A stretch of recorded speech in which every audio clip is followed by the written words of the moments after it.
Are your kids resourceful? Do they come to you for the simplest things? Could you be part of the problem? That's coming up.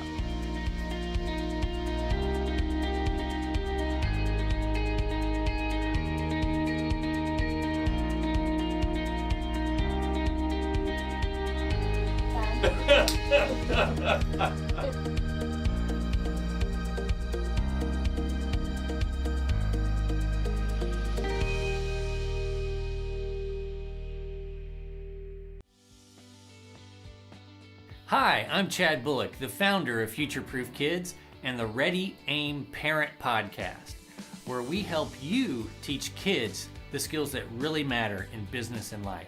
Today, resourcefulness. It's something your kids must have when they enter the workforce. And the great news is you can actually start nurturing it in them now. You know, have you heard of the TED conferences? If you haven't, I'd highly encourage you to go check it out at TED.com. It's where business and thought leaders from around the globe come together to share their thoughts and ideas in hopes of learning something that they can apply in their own business or life. At one of the conferences, famous personal coach Tony Robbins gave a speech, and he asked the audience, how many of you have failed? And a bunch of hands went up in the air. And then he asked, well, tell me, why did you fail? Then there was just complete silence. I guess they're all afraid they're being recorded. Well, after a little bit of prodding, he had people say, I didn't have enough resources. I didn't have enough people. There wasn't big enough budget. One person said I had the wrong people. And he said, you know, you're all wrong. And that's what people like to say. They didn't have enough resources, and the resources is why they failed. But the real reason is they weren't resourceful enough. So I have two simple questions for you. One, are your kids resourceful? And two, are you actively teaching them this? I can tell you, as a business leader and all the leaders I've worked with over the years, we look for this in people that we want to hire. We look for it in people we want to partner and work with. And if you can strengthen this ability in your kids' minds today, they're going to have a winning edge over everybody else going after those same high-paying jobs. Resourcefulness is so important, especially in high-paying jobs, where most things are not black and white. You're often given a direction, and you just have to figure it out. For instance, if a new project is starting, and there really isn't enough budget, we need people who can just be resourceful and figure out a way to do it anyway. Okay, you might be thinking, I didn't know we could teach these things. There are so many things that we grew up thinking we're either good at them or we're not, or they just happen when we grow up.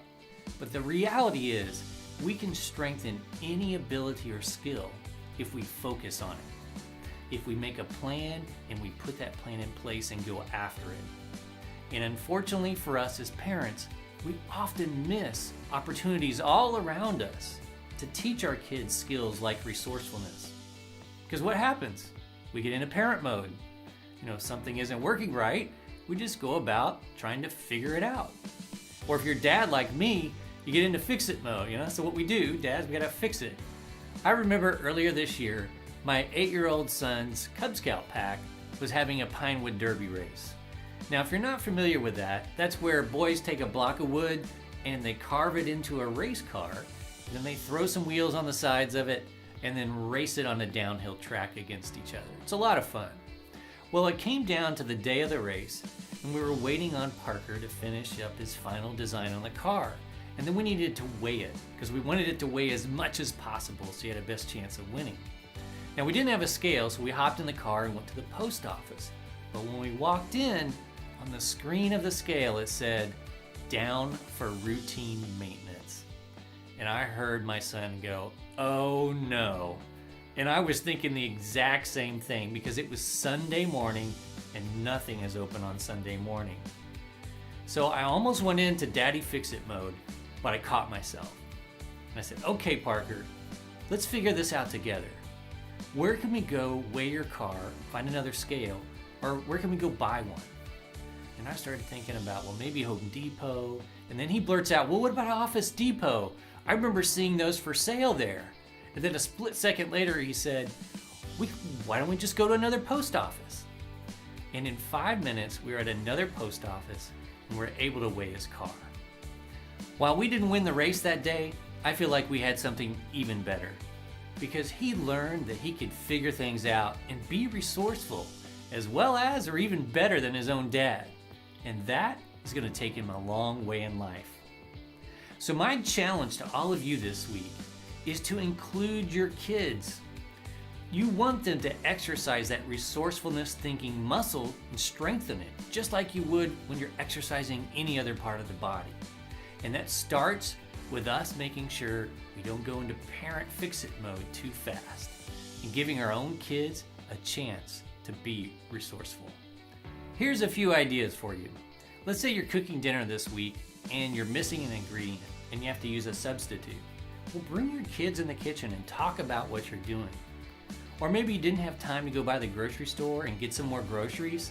Haul your kids in the kitchen, open up those refrigerator doors together, see what you already have, and see if you can turn that into a meal together. By the way, make sure they help you make that meal.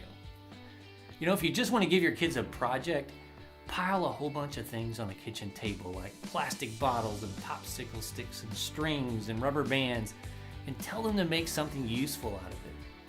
Or if you want to get them outside, put them outside and tell them to make an obstacle course. They can use anything in the house, within reason, nothing that costs more than $100.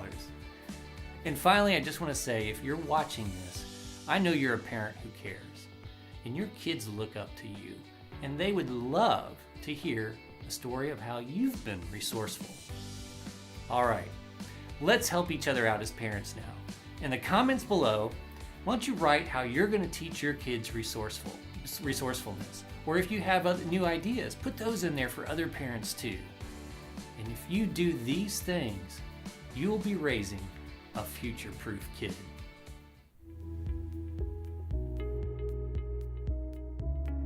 Hey, did you like this episode? If you did, there are 3 things you can do right now to continue your journey of future-proofing your kids. First, you can subscribe to our channel, and I hope you will, so we can keep sending you helpful videos that help you future-proof your kids with great skills. Second, you can like our Facebook page, where we're always sharing great articles, quotes, and other things about the real skills your kids will need in their future business lives. And third, you can head on over to our website, sign up for our newsletter, where we can send you free offers, free trainings, free podcasts, and anything else we don't do here on this channel. So you can get started by clicking on any of the buttons you see right here, and we look forward to seeing you on the next video. And until then, keep future-proofing your kids.